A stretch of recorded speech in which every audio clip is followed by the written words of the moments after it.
guests on Vinyl and Vision. Hey folks, thanks for tuning in to the latest episode of Vinyl and Vision. Here we are with episode 95. Today's very special guest is Ivan Julian. I'm very honored to have Ivan on the show today. Ivan was the guitarist and member of Richard Hell The Voidoids. He played on the album Blank Generation. So back in my feed, you can see that we featured Richard Hell The Voidoids Blank Generation from my conversation with Mike Watt. I feel like this is also a mutually kind of landmark episode for me because Ivan is a kind of a monumental, inspirational figure, kind of like Mike Watt and like Keith Richards that Ivan and I talk about in the show, about his interaction with him and meeting him once, and how that happens. So you meet these people who are influential figures, and what else can you really say? But yeah, it was great having him on. Obviously, topic of discussion was Rolling Stone's Sticky Fingers album, which is an amazing album. And yeah, just trying to parse out the music history timeline here, as far as influential people, influential figures in the music industry, musicians primarily, and the albums that affect them and that timeline, trying to figure it out.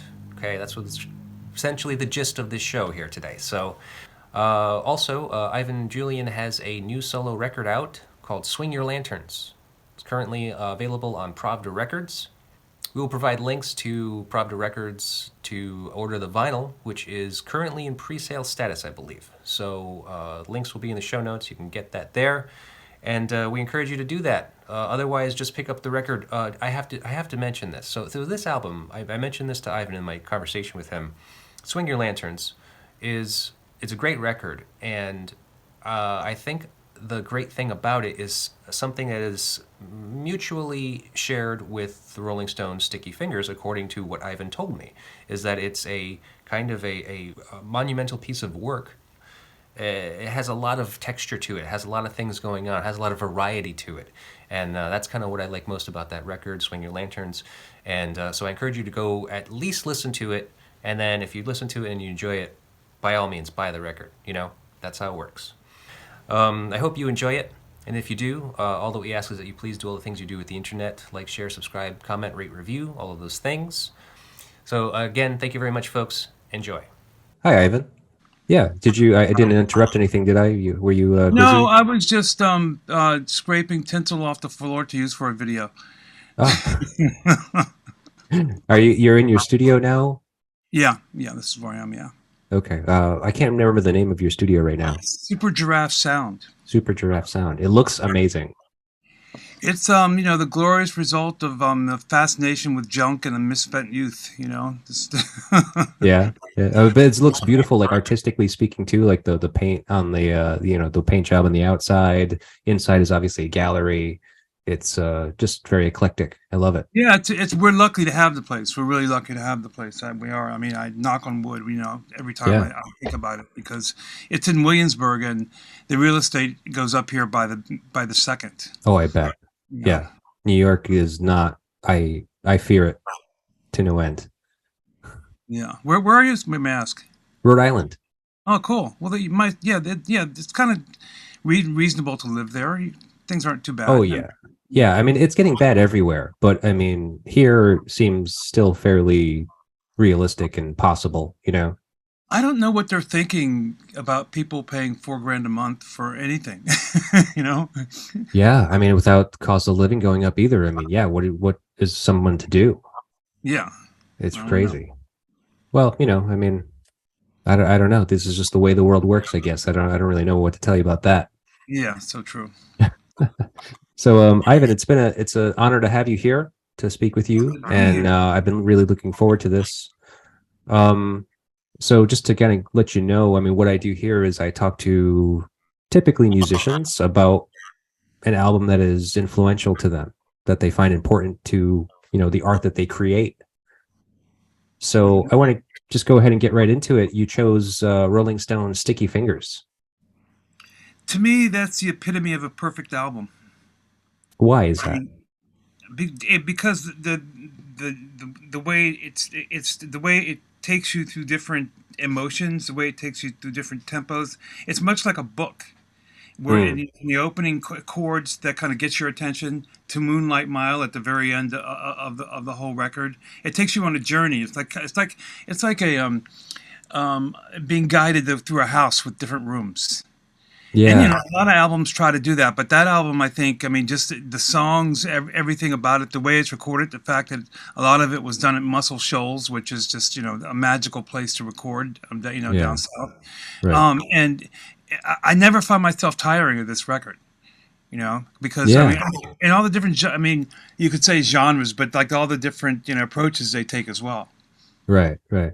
So, what I find interesting is that, like, I spoke with Mike Watt a while back now, but it was about like the album that he chose was Richard Hell and the Voidoids' Blank Generation. Well, that's very nice of him. Yeah, no, I mean, and it was great. It was a great conversation because, and it's funny because like so that talk that I have with him, I kind of remember just trying to tie in like what is the connection to punk and like how does that go on to influence this band that he was in, the Minutemen, to inspire another generation, many generations of people as well. I mean, what is it like for you to be part of a record that was also inspirational to a number of generations and even people like him, like Mike Watt? Well, I mean, it's quite an honor actually, and it's something that you set out to do when you make a record. You hope that that the music will be perennial and let's like go on for as long as people want to listen to it. And I'm always Mm. amazed that even when 20-year-olds come up to me and talk about Blank Generation, it's something that we set out set out to do. We wanted to make a record that was compelling, that people would want to hear, not just then at the moment. It wasn't we didn't approach it as a punk record. We approached it as a rock and roll record, and we tried to do the best we could. Right, You know. right. So, I mean, that's interesting because I think I actually remember asking him that same question. It was just like, well, did you set out to create something that was, just timeless and inspirational or generational or something? Um, yeah, I mean, unconsciously, happens in happenstance. I mean, it Right. happened. I mean, yes, we do a lot. I think a lot of people try to do that. I mean, sometimes you achieve it, sometimes you don't. I mean, even on different records, but that's something that we did set out to do, to make something that would at least make your ears stand on end. Right. And and the songs were good, and I mean, and the flow, the sequence of the record was good. So I always thought that people would look at it and say, "Hey, that's a great record." I never thought that people would be talking about it, 40 years later. I mean, Right. you know what I Yeah. mean? I mean, I guess that's the thing is it's like, I mean, impossible to have that foresight, but I mean, you were proud of the work and you knew that it was something, something great. Yeah, yeah. Yeah. Because I mean, Quine and my guitar playing, the way they weave together. I mean, and it was it was a very how can I say, a very strangely flavored drink, with Mark on drums and Richard playing bass and singing, and Bob and I. I mean, and we didn't fit the mold at all at the time, and we got kind of put aside by the record company because of that, because we weren't your normal looking or sounding rock and roll band. Yeah, yeah, that's true. I mean, but punk was kind of coming up at that time. I mean, there was already, I think, I mean, I might get the timeline wrong, but I mean, I think that there were a few kind of like punk bands that we think of these days that were, kind of the trendsetters of the punk movement in New York. Like Blondie, Ramones, Yeah, bands but of see, that such. that took a while to happen. I mean, I'm talking about in the inception of the whole thing, Right. when we all just first got signed. Okay. And it was about the same 6 months when everybody, all the bands you're talking about, and the Voidoids all got signed to one record label or the other. Oh, okay. And then it was time to play it for America. Right. And it was time for the record companies to sell it to America. And the Voidoids didn't really fit a lot of, their demographic that they were trying to reach. I mean, Right. some other bands did more. But still, we were definitely proud of the record. I mean, Yeah. Okay, so that I think that's maybe where I got confused. Even speaking with Mike, was that um, there was no movement at that time. Like that was the beginning of all of it, really, for the most part. Yeah, because I mean, you had to go through a certain kind of gauntlet. I mean, to get signed by a record company back in those days. You know that all the bands from downtown and CBGB's, period didn't go through. I mean, the people came that the powers that be with the checkbooks came down and said that there was something happening and saw that there are police lines around the block to see us. So they Hmm. thought, we want to be a part of that, like just like they did in Seattle and other places as well. I mean, they go there and they think, oh, something's happening here, and then to quote someone, and I'm not exactly sure what it is, but it's happening, and Right. that's what was going on then. Right. There's something here we can make money on. Well, they're in that business. I mean, and the Yeah. closer you get to it, the more you realize that these people could be selling shoes or hats, or umbrellas. I mean, very few of them had any kind of passion for music in the music they were selling. Not, Right. I won't say all, but very few did. Right. Yeah. No, I'm sure that there were some that had some kind of morals to it and interest in what they were doing. Yeah. So now I think I find it interesting also that I guess I'm trying to think of like a time frame because like um let's see, like, so the album that you chose, Rolling Stone Sticky Fingers, came out in 71. You end up in the Voidoids and kind of starting that album around, what year was that?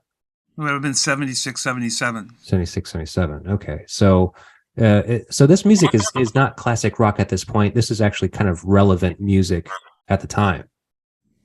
Sticky Fingers. Yeah. Yeah.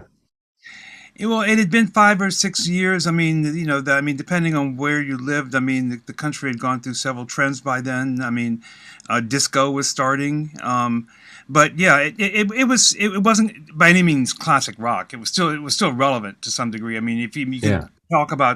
talk to people about the record and they knew what pretty much knew what you were talking about. Right. Yeah. Right. Because I mean, and I cut my teeth on it as a musician because this year you're talking about.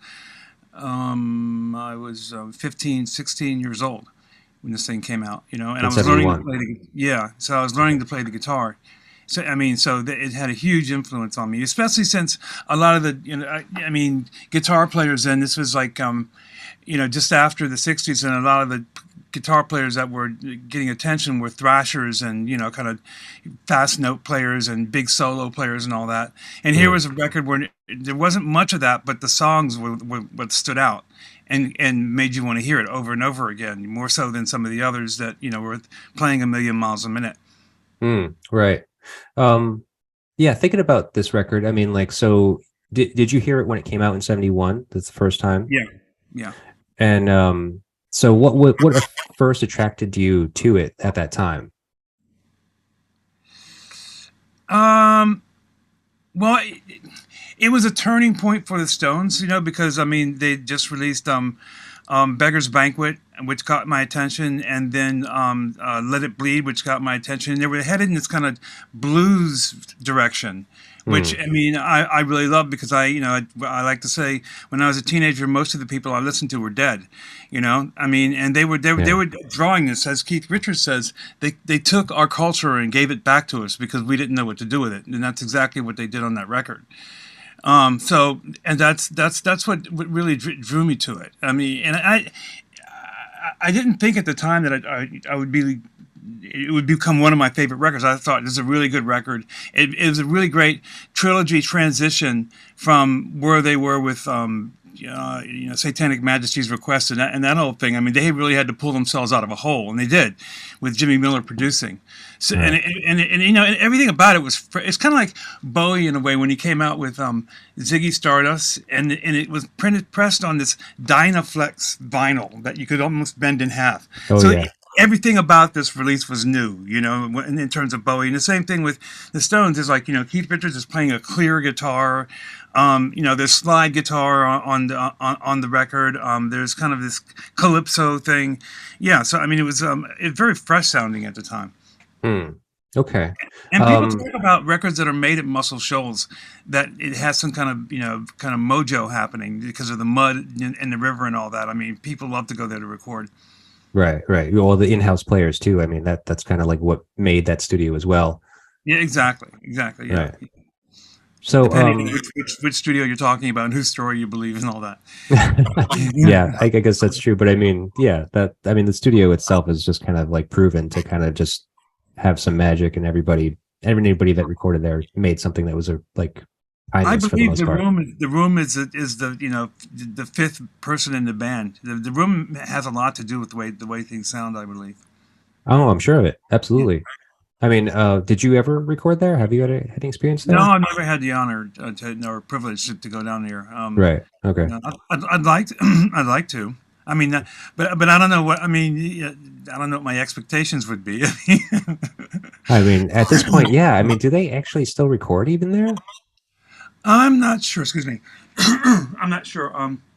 A friend of mine paid for his sons to go down there and record. This was about 5 years ago, so I think they were open then. You know, if you have enough money, you can. Like it's a recording studio, anybody can go and record. Right. Right. Yeah. Okay. So now let me think about something. Let's go back into the past a little bit. I mean, I kind of know quite a bit about you. I've done a lot of research, and so I kind of know a lot about your previous history, kind of like how you grew up and stuff. Where were you born? I was born in Washington, D.C. Okay, it was in D.C. But Yeah. you grew up, son of a military man, Navy man, was it? Navy man, yeah. So you did a lot of moving around. A lot of moving around, and primarily we were in Guantanamo Bay, Cuba. Right. Okay. And there was not a lot of music down there at the time that you were a child. Well, no, because we weren't. I mean, the airways weren't allowed to reach the base, and then the radio station was controlled by the U.S. Navy. So the most pop we got was On Top of Old Smoky, by Girl Eyes. Right. You know? So I mean, I was searching, I was curious, but I didn't. There was just nothing there, you know. Yeah, yeah. So I mean, so what was like music for you as a young person? I mean, when was the first time you kind of really found something that kind of spoke to you? Well, before we went down, I mean, which was kind of 59, I think, or something like that. I had older cousins. And so they would listen to music, and I would listen to things like Leslie Gore, you know, and Buddy Holly. But I was a tiny child. I kind of have a vague memory of being there and hearing these things. I definitely remember hearing "It's My Party" and "I'll Cry If I Want To" while I was with her because she played it all the time. But what really happened was when I came back from Cuba, I was then like 10 years old or something like that, and the whole culture just hit me like a barrage, you know, like especially the music culture, like so many different radio stations, so much music, so many different types of music being played on the same radio station, which made a big difference. And I thought, this is something I really want to know about. It just really caught my curiosity and made me want to know everything about it and even be part of it somehow. Yeah. Okay. And so so when do you find the Stones? There was a drugstore, and that's where you bought your LPs back then. And like you know, the rack jobbers would have the records there, and they had a copy of High Tide's Green Grass.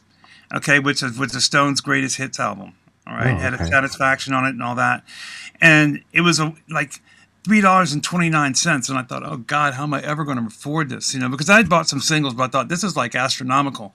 But the cover just completely freaked me out. I thought, these are the weirdest looking people I've ever seen in my life. You know, not really having heard that much, except maybe I Can't Get No Satisfaction.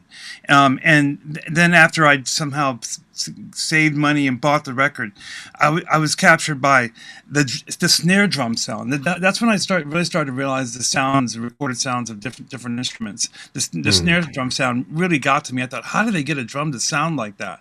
And I just loved the way it sounded. It's funny, later on, when I was exposed to the Beatles and the Stones, you could always tell which one's record was coming on the radio because the Beatles were in tune and the Stones weren't. Yeah, huh? That's so weird. I actually have a quote here from Andy Johns, Glenn Johns' brother, Yeah, yeah. about recording the Stones. He says the whole thing with the Stones is the groove. They might settle into a groove, they might start to get a groove going, but what they're looking for the whole time is that fucking Rolling Stones groove. Yeah, I've heard that quote before. Yeah, and, Yeah. and that's what attracted them to me as well is the groove. They Mm. have, I mean, it's like this. I mean, a lot of it was maracas and Charlie's drum playing, which was phenomenal for that band or for any band actually. If you listen to them, I Hmm. mean, and they every song had this kind of sultry groove about it, whether it was fast or slow. Right, right, yeah, yeah. And but For Wyman's bass parts were great as well. Mother's Little Helper, that bass part where he slides all over the place, that boom, boom, boom, woo. That's so cool. right, yeah, so weird and kind of, I don't want to say influential. I want to say like that it was like otherworldly because of at the time, right? I mean, like these guys are forefathers of kind of like what rock music really becomes, you Yeah, know. So they're kind of like the first to be doing these things, and and it derives from the blues mostly. I mean, were you a blues fan at the time? absolutely. Because of the Stones, I would read interviews and find out, well, who's he listening to? Where is he getting this? And I mean, he's listening to Muddy Waters. He's listening to Howlin' Wolf. He's listening to Hubert Sumlin and Willie Johnson and all these guitar players that no one in the States knew about anymore, even though they had R&B hits in the '50s. And Mm, that's and I could go on. I mean, but right. you just you anything that you study and you work at, you should really study the history to find out the essence of it. I mean, you can go back to Fletcher Henderson and Louis Armstrong playing with him. You go to Charlie Christian, allegedly the grandfather of the electric guitar. His stuff is great. Quan and I, we used to sit and um, just figure out like 2 bars of the solo he would do, and try to use it somehow. I mean, because it was just so astronomically great. Yeah. So Hmm. yeah, so that's how I got into the blues. I mean, and also I have to say, um, I had a friend. His name was Abad Baram, and he was from India, and he had a whole different. To him, how can I say there wasn't a division in what he listened to because to him it was a natural progression. Being from India and living here, that the Stones learned from the blues, and there were all these great blues players. Hound Dog Taylor, all that. So and he was a good friend of mine as well growing up. Him and Ted Nicely that produced Fugazi. Oh yeah, okay. Yeah, I heard about We all him. went to the same high school. You know what? Really? Here, Bad Brains, HR, Ted, and I all went to the same high school, Central High School, in Seat Pleasant, Maryland. Wow, that's crazy. It is crazy. Small world, I guess, huh? Why you got to behave? So, let me see. So now you said something that kind of like led me to wonder. That's kind of why I do this show is to try to kind of like follow the timeline, kind of follow the through lines of not only like music history, but like inspiration. Like why is it that these blues players back in the 50s and 60s inspired people like the Rolling Stones, like end up catching your ear, and you go on and kind of like make your own thing out of what they do and so forth. So I mean, it's kind of like that's kind of I'm kind of like learning as I go, as far Well, as let me like tell you something about that whole um, uh, journey. I mean, part of it. Later sure. on, I met Giorgio Gamelski. Yes, I heard Who about that. Yeah, who used to manage the Stones and the Yardbirds as well. And Giorgio was the one, I mean, who had all these records and turned them on to all this old great blues stuff. I mean, I don't know if it's true anymore, but I mean, there was a time when you could go into record shops in London and France and find things, American records you would never find here of all genres. But anyway, Hmm. he turned them on to, all the old blues stuff and convinced them to become a blues band. And then he had a falling out with them. This is according to Giorgio, because they started dancing around and moving, and Giorgio wanted them to sit down like the old blues guys. I'm sure there were other things, I think, factors at play as well. But yeah, but I Yeah. mean, he's the one who supplied them with the records and let them know what was going on. Right. Yeah. Well, there's got to be somebody, right? There's always somebody. You know, yeah, whether it's always a mentor. Is you just don't like, sometimes you hap upon things. But usually there's someone that kind of guides you. And helps you go in the right direction or right, look in the right. right direction. So who could you say might have been your mentor? I have to say Abad because I was playing all this stuff from kind of I don't know, um, an American perspective. I was, learning all these songs, and he basically said, "No, you're missing the whole point." This is when I was like 16. He said, "You're just missing the whole point." And he was a really great guitar player, and still is a great guitar player as well. And he let me know about the nuance of what the riff is trying to say. The open tunings. How you can only play this in an open tuning for it to make sense. These kind of things. I'd have to say him, and Giorgio to some degree, because Giorgio turned me on to African music and Fela Kuti. Because this is what he was listening to at the time. Mm-hmm. And but mainly Abad, and if I had another mentor, it would be Giorgio. Yeah. How did you meet Giorgio? God, I can't remember. Was it in the States or was it in the? No, it was in New UK? York. He had a loft. He had a loft here, and we started for. I don't know. I can't remember how I actually met him. I could have been at the Ocean Club or one of those clubs downtown, but he had a building. That had 3 floors, and he let us rehearse in his basement, and then we became friends from then on. Yeah. Okay. Yeah, that's funny you asked that question because I can't really remember the first time I met him. But this is a really long time ago. This is obviously before you even went to London to find music work, right? no, this is after. This is after the Voidoids.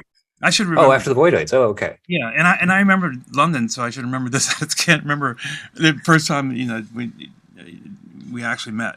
Oh, okay. So then when you're meeting him, he had already managed the Stones. He had already managed the Stones. He had already managed the Yardbirds. He had moved from Europe to New York City. Okay, all right. And become somewhat of an impresario for different, events and things. Yeah, yeah. So did you ever get an opportunity to meet the Stones at any point? I met Keith a couple times. Yeah. It's kind of like meeting your idols. He was great. Don't get me wrong. There was nothing negative about it. I was just too nervous to, have it mean anything, be worthwhile.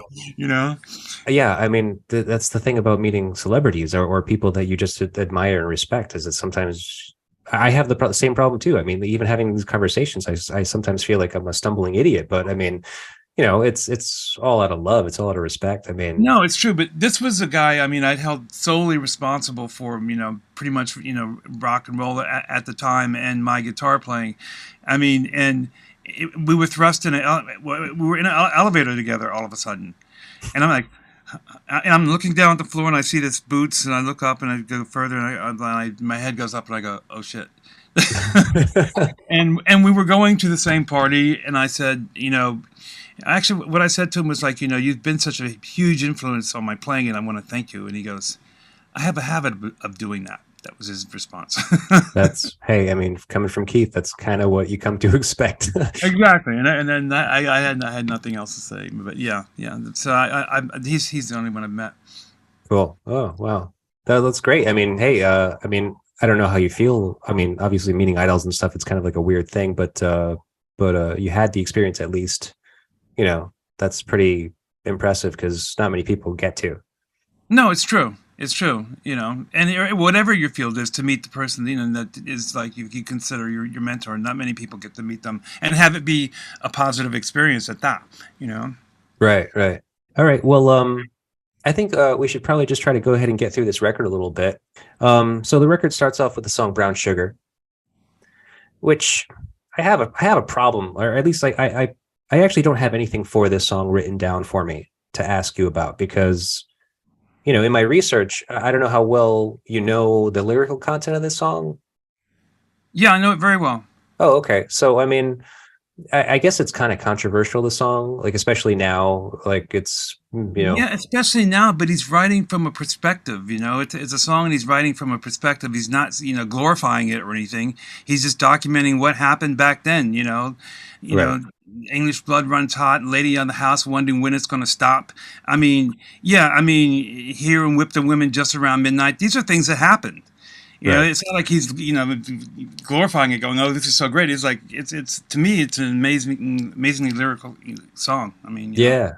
But then also, I mean, it's also kind of his own fascination, right? I mean, because even like by the third verse, I believe it is, where he kind of says he should have heard me around midnight, right? Because he's kind of like, you know, admitting how he likes dark women. Well, yeah, nothing wrong with that.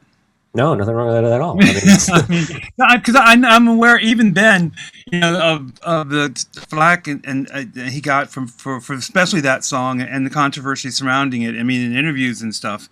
And I thought about it then, and I think about it, you know, even today, and I mean, I think you could find, you know, controversy in anything if you dig deep enough, or if you want to take it from that angle. But to me, I don't know him, and I don't know how he wrote the song. I mean, I'm pretty sure he didn't write it from a racist perspective. oh yeah, I don't think it's racist at all. I mean, I think he's like you were saying, just kind of calling out some facts, just kind of like, this is what happened, this is what was going on, you know, in our country, in the United States. Yeah. And then even still admitting his own kind of, you know, fascination with darker women, you know, as a white In the person. South, see, people don't understand that. Like in the early days of their touring, they spent a lot of time down south, you know, absorbing culture and making good friends and stuff like that they still have to this day. So, I mean, they probably know more about the American South than most Americans do. Sure. Yeah. I mean, a lot of their idols come from there. I mean, a lot of the blues musicians, Yeah. so forth. Yeah. I mean, so, I mean, yeah, nothing really to say there, I don't think, because there's nothing I really want to tackle about it, but it's a great song nonetheless. I love the guitar part, and I just learned recently that Jagger wrote the part. I always thought that was classic Keith Richards. Yeah. But it's evidently Jagger, and it really like it's really like driving a stick shift the way that song goes about. I love it. Yeah, it's very, very catchy, great song. So then that leads into the next song, Sway. So let me see. I have some sample lyrics here. One of them says, do you ever wake up to find a day that broke up your mind, destroying your notion of circular time? So, I mean, with thinking about those lyrics, because like I couldn't find any information about the song, about the recording or the writing of it that, you know, had any kind of like information regarding like, you know, what it's about or anything like that. So with it being hard to say what the song is about, it certainly just seems heavy, right?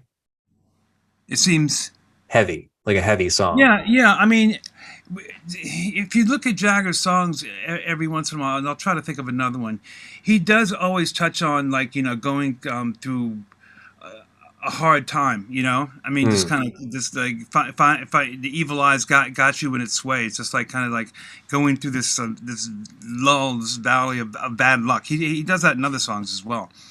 Yeah. So this is one of the songs that makes me think about the universality of music, but how it can also be incredibly personal, right? Depending on like kind of how you take a song. Can you tell me about a song either on this album or anyone that comes to mind that really hits you in the heart? Well, on this album, I'd have to say Moonlight Mile. Okay. Other than that, I'd have to say Greenville by Lucinda Williams.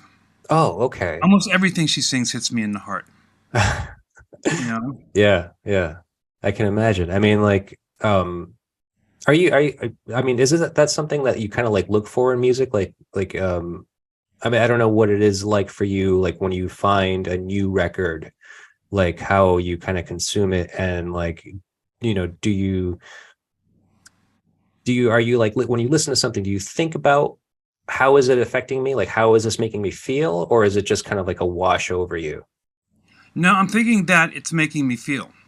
Yeah. And it depends on what music that is and what. That it is making me feel. For instance, I mean, when I first heard Portishead, it just a dummy, it just blew me away. It just completely blew me away, and it made me feel. It made me think, okay, I have to go back there and find out, you know, why this is doing this to me. Same thing with this guy. Unfortunately, and I hate to admit my ignorance, but I just discovered him. Towns Van Zandt. Oh, okay. Yeah. Jeez, man, what a songwriter. You Yeah. know, Right. I mean, I heard that and I listened like I don't know these 5 or 6 times to this record. It's like it just blew me away. Right. Yeah. So to answer your question, it has to make me feel, or it has to make me feel some way, whether it's happy or sad or whatever, or in wonderment. But it has to be able to reach inside me. Yeah. And do you find it like it happens on the first listen, or do you feel like you need to listen to something again? It depends on the record. Right. It depends on the record. Okay, for instance, here's a good example. PJ Harvey's Desire. Mm-hmm. Okay, Okay. the one that came after Bringing You My Love. At first, I really didn't care for that record. I thought, it doesn't sound like the other one. It's weird. And then after the third or fourth listen, I couldn't stop listening to it. And I'm sure other people have that experience for some records as well. But yeah, I mean, so it's not always the first time. Sometimes but then again, I do give it a second chance. Or a third chance or something. I never just listen to something and go, oh, that's garbage, unless, well, maybe sometimes I do. But, Yeah. I try not to anyway, Right. Sure. It's hard sometimes to think like, I got to give this a second chance, I mean, like, unless it comes kind of like highly recommended and you don't get it the first time, most likely, I think the second or third listen is probably going to go down the road. So at some point, yeah. Well, that song I mentioned, Greenville, is a perfect example of that, because that's on an album called Dirt Wheels on a Gravel Road. Mm-hmm. And I listened to it the first time, and I just thought, well, this is awful. And then for some reason, I listened to the second side, and that's where that song is, and plus a couple of other songs that are just mind-blowing. And then I learned that there were 2 producers on the record. One produced like kind of the first couple of songs, and one produced the other songs. And it took 2 years to make the record. And had I not gone back and listened to the rest of the record, then I still would not know about that and think it was, not enough up to par record. Right. Yeah. How interesting. So now, speaking of music that really hits you in the heart, what about your music? Like which song? Let's just narrow this down to your new album, Swing Your Lanterns. Which song on your new album do you feel like hits you the most? They all hit me different ways. I mean, I would say I'm Not a Drone Alone. That's a good one. I like that one. Because it really speaks to the problems we're going through right now with just how we've trashed our planet and how it's getting back at us. Which is why I'm wearing glasses, because I now have allergies where I never had them before in my life. It's like the Earth is saying, you know what, screw you guys, okay? She's trying to get rid of us. Exactly. Well, that's the one thing. This is kind of off the track, but this one thing I find fascinating about drones and like that fly, because it really makes us look like the insects that we are. Kind of just scurrying around, blowing things up. Right. Pissing in the rivers. Yeah. We just have we're just mindless. We're just needless. Like, what is our point? Yeah, sometimes you think that's true. I mean, then again, we do have some kind of survival, salvation factor built in our DNA that kind of keeps us going somehow. I don't know. Mm-hmm. Oh yeah, I mean, absolutely. I mean, like we can't help but to try to keep ourselves alive. Yeah, exactly. Even at the detriment of our planet. Mm-hmm.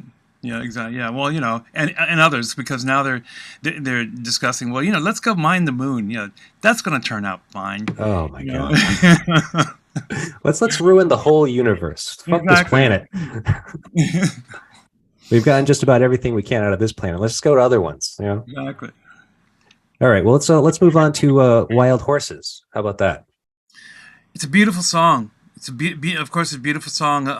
Keith wrote it about his daughter being born and having to go on the road, but it's just a beautiful song influenced by country music.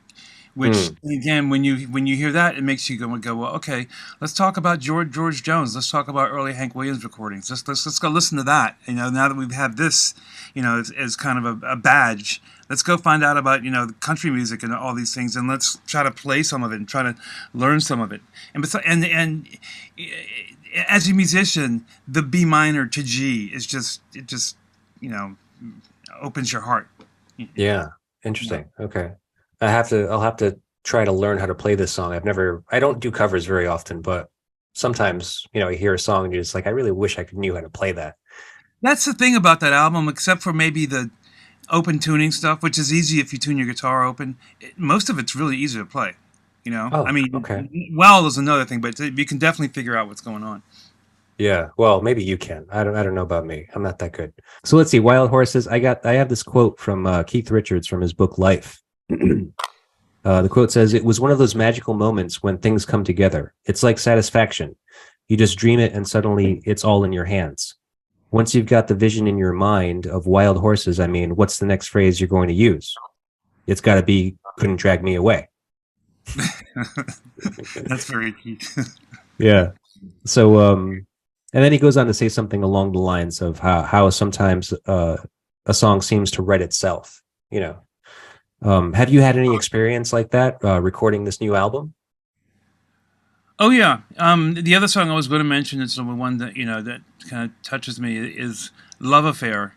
I mean, it just came about. I mean, the chords and the lyrics just came together. I was writing a song about a breakup of a relationship. I mean, but I wanted it to be the ultimate song about the breakup of a relationship and how both people are feeling. Not just one.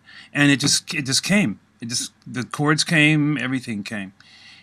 So yeah, sometimes it happens like that. Sometimes you gotta go find it, but sometimes it does come to you. Yeah, I mean, I can't remember who said it. Something about just kind of like writing music is kind of like receiving signals from a muse, and you just Absolutely. have to kind of keep your antenna open to receive it. Absolutely. I mean, it's funny. I solely believe that we're just channeled. I mean, sometimes to kind of put these things down, whether anybody hears them or not. I mean, but I mean, I find in the best case scenario, it's not necessarily coming from within; it's coming from somewhere else. Right. Right. Yeah.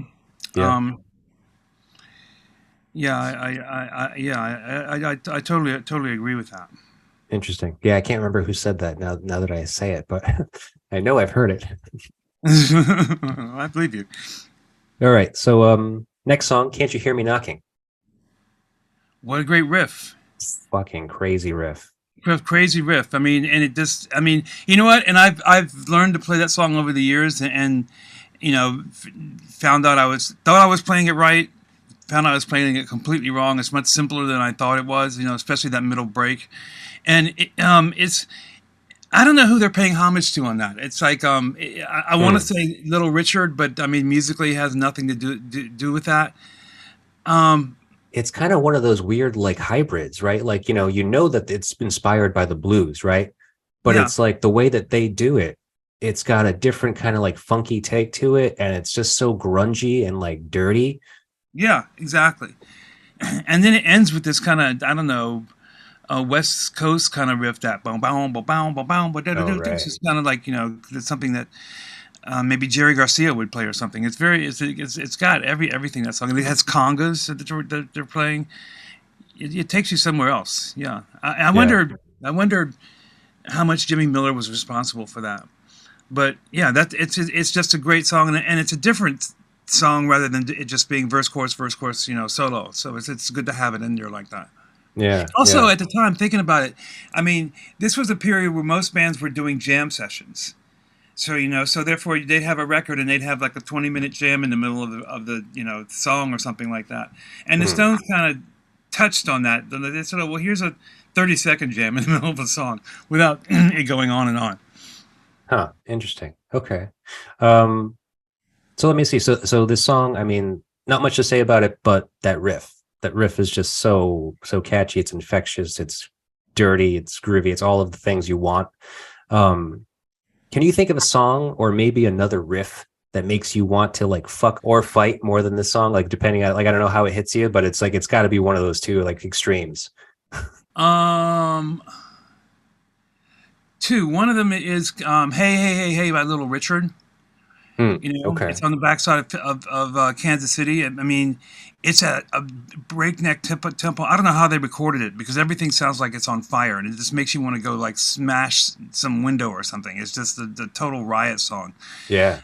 Yeah, that's definitely one because when I first heard that I thought, I heard it in the '60s. I thought, how could people have heard this in the '50s and not go crazy? It's just makes you want to just go nuts. Yeah. I think some people in his audience did. Oh yeah, absolutely. Speaking of going nuts, you know what? I don't think I have a question for you about this, but I know that you spent time and recorded on the Sandinista record with the Clash. Mm-hmm. I only have to ask because I'm a huge Clash fan. Did you spend time in the spliff bunker with them? No. Okay, that's unfortunate, I guess. Kind of. I mean, So when would that have been? well, I mean, because I remember like hearing interviews with Joe Strummer and say how like some of the guys they like to smoke reefer or whatever, and so like that they designated a spot to it because that wasn't something that should be in the studio like while they're trying to work. So they were like, you go to the spliff bunker. No, I mean in England we might have done something like that, but no, there we were just no. I think they might have kind of trashed that law by the time I got here there because I don't remember anybody going to any bunker. Yeah. Okay. Yeah, because I just know that was just I think it was his idea to kind of like keep anything like that away from when you're working. So I don't know what that environment was like at Electric Lady Studios. Well, they basically just camped out for 2 months. So, I mean, any kind of laws would have gone by the wayside after a while and then people become laxed, because back when you could do such a thing, they just like were there every day and, for Wild 2 months. Huh. Okay. So I don't have something for every song. Like the next song, You Gotta Move, don't have anything for it. Kind of just wanted to skip it because I don't know. It's just not really one of the highlights of the record, I feel. It's Mississippi Fred McDowell. It's a great riff. If you've played slide guitar, it's a great riff. The lyrics are great because if you've ever been forced to move, it really means something entirely different to you. It's like I mean, when you don't have control over your life, and that song always comes to mind when I'm in periods like that, So and the riff itself is just kind of evil, it's just evil sounding. But anyway, right. It's a cover though. It's not their song. No, it's not their song. Like I said, it's an old blues song by Mississippi Fred McDowell. And what else is great about it is that they gave him credit on the record, which a lot of other English guys weren't doing at the time. I mean, they weren't giving people credit, and they were saying they wrote this and they wrote that, and they didn't write anything. But the Stones did give McDowell credit for that. Oh, that's cool. Well, you did say something that's interesting that I was not kind of putting together when I was listening to that song. Is that something that motivates you to move, right? Like, and in this circumstance, it's music. So you listen to something that kind of moves you beyond your control to move, and that I guess you mean by that dancing, right? No, it's not dancing at all. You may be high, you may be low, you may be rich, child, you may be poor, but when the Lord gets ready, you got to move. Oh, see what I mean? When it's time for you, to get going, then you got to get going whether you want to or not. I don't think it has anything to do with dancing. I mean, I didn't write the song. I don't know. Right. Okay. Well, because I mean, it just speaks to something else I've talked about with some of you recently, where we talked about how music can kind of how you can get lost in it, and like you can end up just kind of being overcome by it subconsciously, and you just kind of do whatever it is that happens, whether it's dancing or whether it's you destroy things or whatever. You've that's what we were talking about. Like they ended up destroying things. They were like breaking chairs in the venue they were playing. So I mean that's an interesting thing where I wasn't kind of thinking about that for this song. Yeah, I mean, like I said, but the fact that it was written by this blues guy, just I mean, and the lyrics as well just tell me, that it's about you not having control, On a higher level, though, something kind of more. Yeah. All right. Well, that's cool. Thanks for sharing that insight with me. I appreciate that. So, all right, let's move on to the next song on the second side of the album, "Bitch." So a quote in the song is, "It must be love. It's a bitch." Great song. I mean, it's so energetic, so just crazy rock song. It's beautiful. I love it. Also, I mean, one of the reasons I think this album is so great, that in terms of vinyl, what a great way to start the second side. Oh yeah, right. I mean, it's a completely different groove than the first side. I mean, any song on the first side, it's just immediately like brings you in and you just go, whoa, now I'm here, now I'm hit. Yeah, I want to hear the next thing. Exactly. So "Bitch," with thinking about that quote from the song, is love a bitch or is love good, according to your new song on your new album? Well, it depends on which type of love you're talking about. I mean, loving, people and loving what you do is good. Being in love, which I guess would that make it a verb? Sure. That's something entirely different. And that can be a bitch. That can be a bitch, yes. Right. With anybody, or I mean, yeah, it's it can just be relationships. Are challenging as we evolve or de-evolve as people. I mean, you go through. Now, I'm not saying you're bad or impossible. But it's like you go through different phases, and if you're sometimes you go together, and sometimes you don't. And it's just kind of hard to find whether or not that is the case, whether or not you are compatible with that person, and sometimes that is what is the bitch. Well, yeah. Well, also, I mean, on a much more blatant level, it's like I don't understand really what compatibility is, because I know a lot of people, and I've always observed this, like couples that have been together forever, for 30, 40 years, and all they do is like yell at each other, but they love it. Is that compatibility? I mean, I wouldn't want to be in a relationship like that, but they do, and it seems like it's it propels them on into the future or something. Yeah, not all couples are like that. I mean, I just noticed that one. That's just an observation I have, that like, yeah, there are certain things that keep relationships going for a long time. Yeah, no, I know what you mean. I mean, like I'm married. I've been married for 14 years almost come this October, and and it's been a slog. I mean, it hasn't been easy. I mean, it's just like we don't fight constantly, but I mean, we do fight. But it's just like I kind of like, I guess I think about that point, like, well, what is the point of this? Like, if we're just going to fight, you reach that point. It's just like, why are we even together if we're just going to fight? Like, why can't we just kind of live harmoniously, kind of like, together and like, I don't know. Well, it's eternal, isn't it?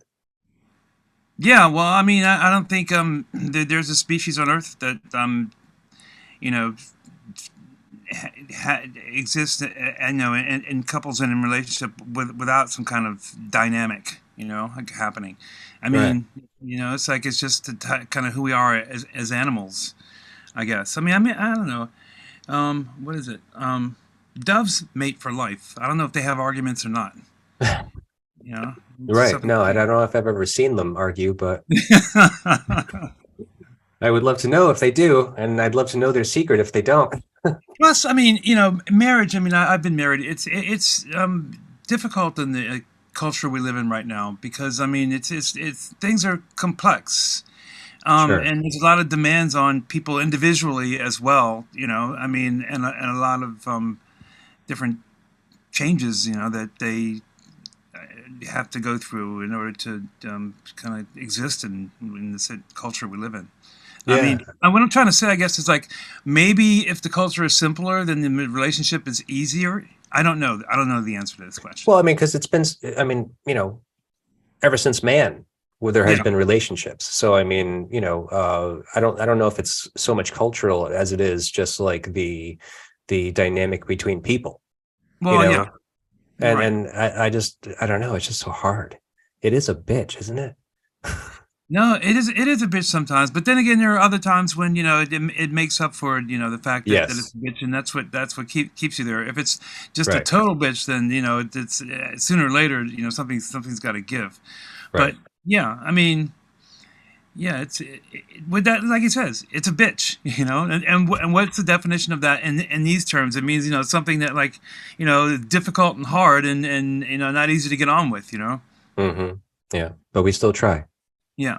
Also, another note on this song, which I love from a musician standpoint, Keith does this kind of B.B. King thing where he just goes, there's 2 notes, and it says volumes. It speaks volumes, this whole thing. He's not like all over the place. He just goes, there's 2 little notes, and it just makes the whole song great.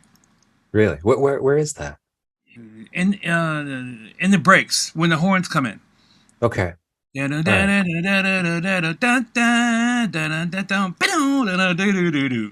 okay, cool. Yeah. I gotta listen for that because I don't know if I've noticed it. It's interesting though, the little things, how the little things kind of like make all the difference. I always look for that, and I'm always surprised that I mean, they're always in there somewhere, whether I'm looking or not. I mean, there's things like I love it when I hear songs and things come out, little tiny gestures, let's call them, and I never heard them or even knew they were there. Right. Yeah. And when it hits you, it's just like, oh, that's beautiful. Oh my God. Yeah. That's great. There's a song. Well, I know we're talking about this album, but I just want to go off for a second. Sure. There's a Turtle song called "She's My Girl." Okay. Anyway, I can't really sing as good as him, but in the verse, the guitar just goes chunk, and that's it. Listen to it sometime. It's like a Turtle song called "She's My Girl," and it's a great song. It's like their harmonies, their vocals are amazing, but there's only one guitar hit in the verse, and I thought, how cool is that? Yeah, weird. What album is that on? Greatest Hits. I'm not sure which. Okay. Because they released tons of singles. So it would be on a Greatest Hits album. All right. Because I know I have one of theirs in the house right now, actually. But, yeah, it's one of their biggest hits, so it's probably on it.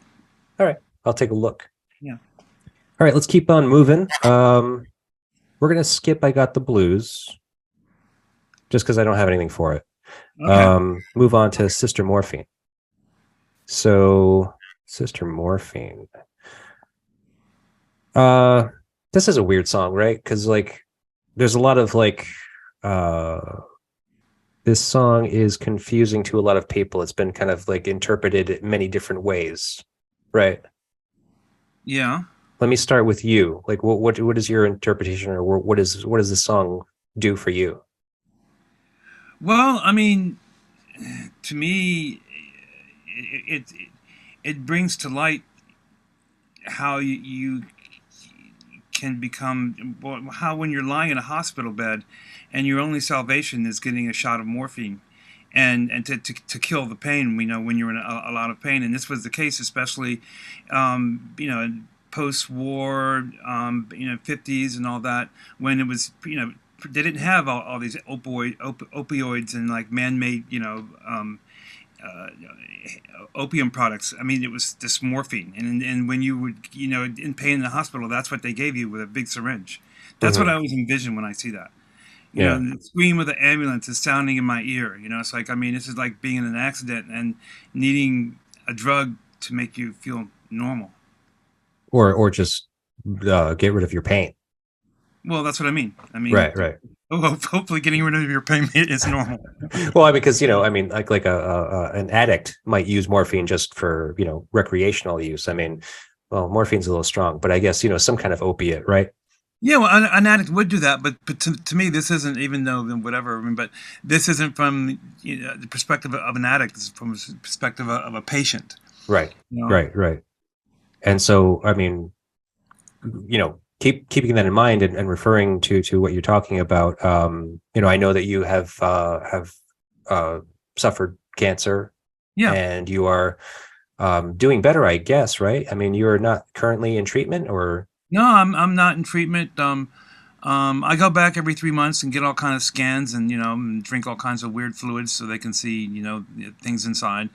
But so far I'm good. I mean, and that's why, I mean, when I was recovering from the chemo and radiation, I totally understood that song Sister Morphine, because there are some pains that are just like unbearable. right? I mean, it's incredibly unbearable. And I'll talk about this. I mean, they gave me like Oxycontin and all this stuff, and I said, well, now I feel sick and weird, so I don't want this. Okay, I mean, I'm a Yeah, musician. I know this is street. Okay, so and with all the things, they gave me morphine, and it was great. yeah. What really made me feel, it took away all the pain. I mean, and made me feel like not that I was kind of sick, but normal, was pot. Oh yeah, I, Seriously, I mean, I was trying everything, and I'm not really a big pot smoker these days, but someone brought me some, and I went, I didn't even get high. I just felt like my normal self. I went, this is hmm, great, you know? Yeah. yeah. Oh, that's awesome. I mean, I'm a proponent to it, honestly. I mean, especially as medicine, that's great. If it can do, as good, if not better than any kind of like, OxyContin or morphine or synthetic drug, by all means. I think it's great. Yeah, yeah, absolutely. I mean, I'm not exaggerating about that either. It was the one thing of all the drugs that they prescribed for me that really took away the pain and made me feel normal. Yeah, that's great. Um, so aside from pot, I mean, I think I was liking to think about music in this circumstance. So, if you were so ill, and I know that you were bedridden for quite some time, was there any music that you sought out or looked to for comfort in that time?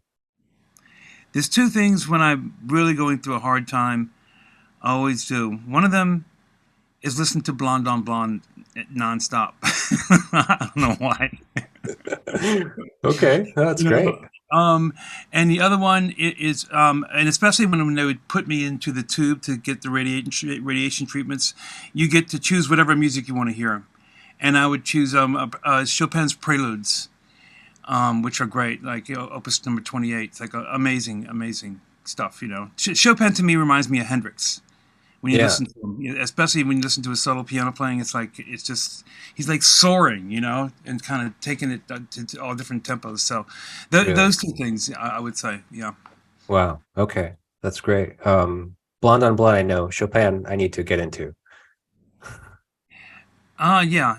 Just look up Chopin's. If you can write this down, Chopin's Preludes played by Howard Shelley, because that's the problem with a lot of classical music, is that a lot of different people play it, and not all of Oh them yeah, play it well. I mean, right. this guy Howard Shelley really, I think he got it. Okay, Yeah. cool. I'll look for it. Moving on to the next song, Dead Flowers. So Dead Flowers, I don't know. Tell me if you think I'm wrong here. But during the chorus, does it sound to you like the singer has this weird confrontational relationship with the character in this song? It's kind of like he's saying he needs to kill them with kindness type thing, right? Like Well, he's kind of the mocking lyrics. them throughout. He's mocking them throughout the whole song. When you're sitting there in your self-upholstered chair, talking to some rich folks that you know. You Yeah. know. Right. But then the chorus, it's like, and then you can send me dead flowers every morning, send me dead flowers by the mail, send me dead flowers to my wedding, and so forth. And then he ends it with, I won't forget to put roses on your grave. Yeah. It's kind of like this thing where it's just like, I kind of say it like killing me with kindness, but it's something where it's just like, no matter how much you want to disrespect me, how much you want to hurt me, um, I'm going to give you this kind of like moment of grace or something like that this pass of some sort, right?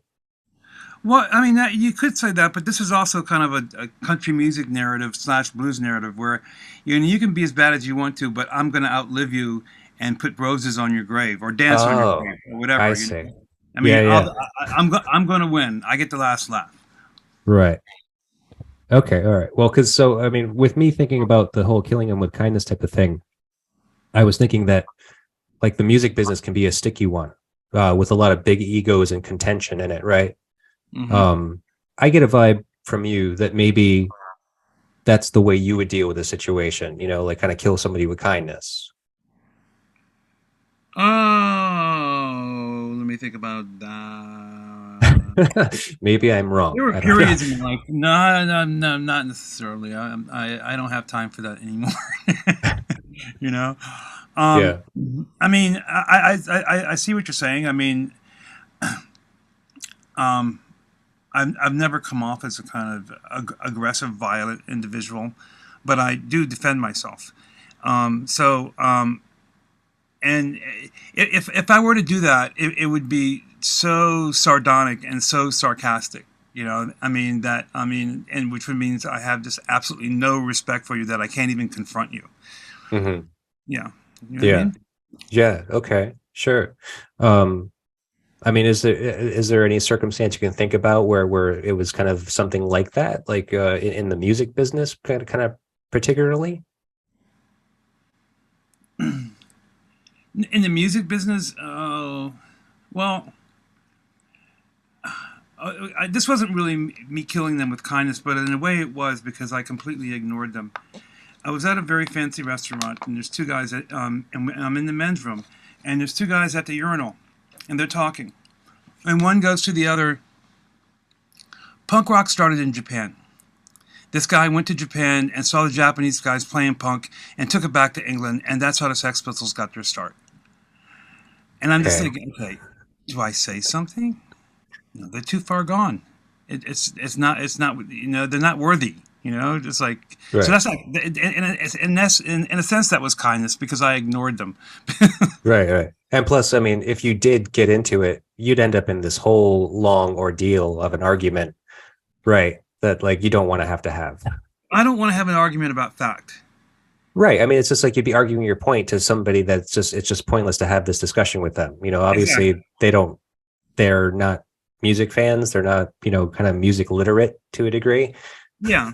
But I mean, at the same time, I do have an obligation to the truth, and I could have tried to set them straight, but I could, like I said, I mean, they're just not worthy of it. I mean, if they, who would think such a thing? I mean, it's like, what a far Why? premise, I mean, God. Moving on to the last song, Moonlight Mile. I have a quote here from Mick Jagger. The feeling I had at the moment was how difficult it was to be touring and how I wasn't looking forward to going out and doing it again. It was a very lonely thing, and my lyrics reflected that. Is that kind of how you interpret the song? It's one of my favorite songs to listen to when I'm touring in a bus and doing, 10, 15-hour drives across the Midwest at night. It's Mm-hmm. just it's a very lonely song, and I mean it's kind of comforts you when you hear it. That's what comes to mind even before I started touring. I pictured like driving somewhere at night under the stars, and like just knowing that you're going to be doing this for a while. So it's Right. just kind of a lonely song, but also it's a beautiful song too. I mean the melody, the guitar part, it's really really beautiful. I mean, everything about it. Yeah. No, I love this song. I mean, it's such like I'm not incredibly familiar with this record. Like, when you chose it, I kind of got into it and started listening to it more and more. And I certainly know a lot of these songs, but this one I wasn't so familiar with, and it Hmm. definitely stuck out to me as just like a gripping one. It has a Yeah, lot of feeling behind it. a lot of feeling. Jagger singing great. The end part is almost orchestral in a way, which is weird for them. I'm always a huge fan of anyone that can record acoustic guitar properly. And the opening of that acoustic guitar and the wood in the guitar just says it all. I mean, Hmm. you could actually almost end the song there. After that guitar comes in, it's like really great. Yeah, yeah. It's a great standalone piece, right? Like the guitar. Um, so I don't know. So the song, I mean, obviously it's very much a road song and then lovelorn at that. Exactly. Um, you've done quite a bit of touring over the years, and I'm just curious how you've coped. I like touring. Yeah, I I mean, don't. you don't find strain in it. Oh, it puts a strain on your relationships, that's for sure. You know, I mean, one of the reasons I stopped touring was because my son became of age, and like about 13 or 14, and I thought, well, I have to find some way to make money in New York or in not touring, because I was gone up until then, sometimes 9 months at a time. But as far as my personal stuff goes, I like meeting people. I like going to new places. I haven't been everywhere in the world. I like playing music to people. So, I mean, as long as it's comfortable, I mean, there's always a tad bit of danger involved. But, it doesn't, I like doing it. Having said that, it's good to do it comfortably as opposed to like sitting in a van freezing cold and trying to get some sleep while you're propped against the window. Right. Yeah. There are different kinds of touring. But sure. But the idea of touring, I still like it. I hope to tour on this new record. Yeah, no, I know. I mean, like, so I was just curious, like with touring, like you've mentioned, obviously it's not as enjoyable to tour in a van in the winter, but like, what are the ups and downs of touring? Very little control over your life. Mm-hmm. And in the sense that you have to go where you have to go, and you have to be there, and then you have to go to the next place and be there, and that all takes preparation, and it's very hard to do anything else with your life while you're on the road. Yeah, that is what you're doing. I mean, which is also great in a way, because you think you wake up in the morning and go, "What do I have to do today? Play the guitar." Awesome. Just gotta get there. Yeah, exactly.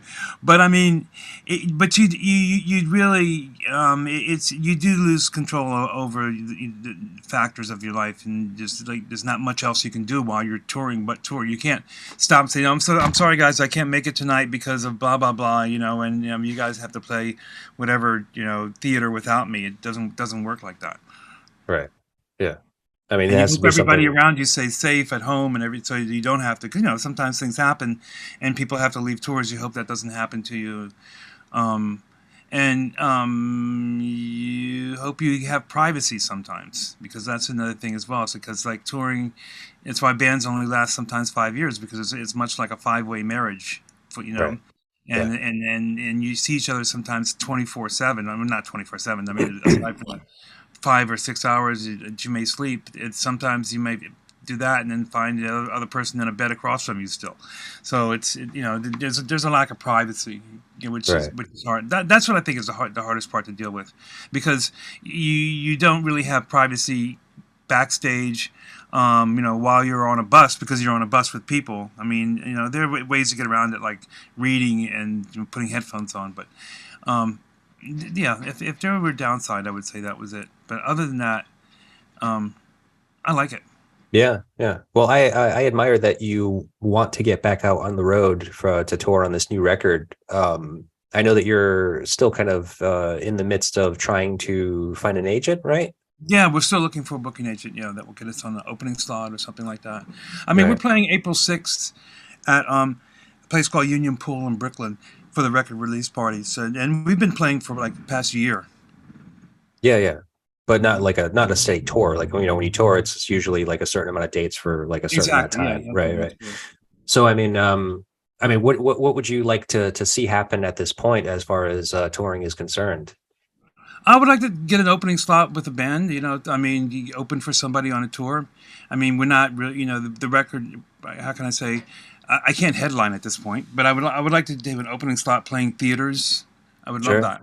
Yeah. In America or Europe or Asia as well. Yeah, can I ask you about the new record? Because I've listened to it. I got an advanced copy of it, and I really enjoyed it for a number of reasons. And I went back into your catalog and kind of listened to other things that you've done, and I feel like it's a different sounding record. Yeah, I mean, I put songs on this I've always wanted to do. I mean, not that I didn't on the last record, on the Naked Flame, but on the Naked Flame, my main objective was just to make a sputtering guitar rock and roll record. That I had, because I played, behind people, and all that, and I thought, no, I'm just gonna just put it out there and make this guitar album. On this album, I'm making an album of songs. You know, not that the other didn't have songs, but there's more texture in it, I guess is the best way to put it. Yeah, absolutely, and more variety as far as like kind of genre, even I feel right. Yeah. Like it's mixed. You mix it up quite a bit on this one. And that's kind of a new thing, it seems, to people these days. Or, I mean, but to me, like the albums we discussed, I mean, all my favorite albums do that, where there's a mixture of genres, and it'll go take you here and it will take you there. So yeah, so I did that on this one. Yeah. Okay. And that was like kind of a conscious thing to kind of be like, let's break this up. Well, yeah. I mean, I thought, okay, I have some songs that I want to record. Some of them have been sitting around for a while. Some of them are new, and I'm going to record them all and see if I can put them all on the same record, and see if they work together. And they did. Didn't have to, but they did. Right. Cool. Well, that's great. I mean, hey, it's a great record. Thank you so much. It's being released on vinyl, isn't it? Yes, actually, I'm waiting for the test pressing tomorrow. I got one, but let's not talk about that. And but I'm getting another one tomorrow, and yeah, and then it is coming out in vinyl probably in July. They told me. Okay, which cool. is kind of fast these days. It is. That is very. I love vinyl. That's one of the things I would wanted to know about. I mean, like, I mean, what is your collection like currently? My record collection? Yeah. All the things we mentioned on vinyl and on CD. I mean, I gotta say, let me think about this. Maybe from about 2000, I don't know, 15. I have more CDs than vinyl, but I have a whole wall full of vinyl because I love it. I even bought some PJ Harvey stuff on vinyl recently, you know, because I like it. I like the usual reasons, you know, the artwork, that holding it in your hands, how it's the tactility of it. I mean, just everything, you know. And lately, especially with my own record, I'm finding, wow, there's actually a side 1 and a side 2. As opposed to just putting a gap on it like I usually do on CDs, you know, it's like, no, you have to get up and turn the record over. It's great. Yeah, yeah. Did that influence your sequencing of it? Yes, because side A was side B and vice versa. Because when I first made the record, I listened to it and thought, there's something wrong. I don't know what it is. There shouldn't be, but there is. And I reversed, so side B became side A and side A became side B. Oh, okay. I'm a fan of how records are made, and I find, I mean, there's a lot of doctoring that goes on. For instance, I'm Not a Drone Alone. Left was right and right was left. I switched the sides, and that made sense. There's another song called Tell Me Lies where the guitars are like jangly, jangly, jangly. I made it mono. I love mono. I made it mono, and all of a sudden the song just came at you and made sense that way. Oh, weird. Okay. Yeah. That's cool. All right. Well, I'm looking forward to grabbing it on vinyl when it comes out. I'm going to go to Pravda Records and search their catalog and see if they're doing the pre-order now, and I'm going to go pick one up. Well, thank you so much. I'm pretty sure they are because Pravda's great, by the way. They've been really good. I've actually spoken to a few of the artists so far on the label. So yeah, they seem to be doing some great work. Yeah, it's just really good. Well, it's great. All right. Thank you so much, Ivan, for taking the time, man. I really appreciate it. Thank you, John. It's been an honor. It's been a pleasure. It's been a pleasure.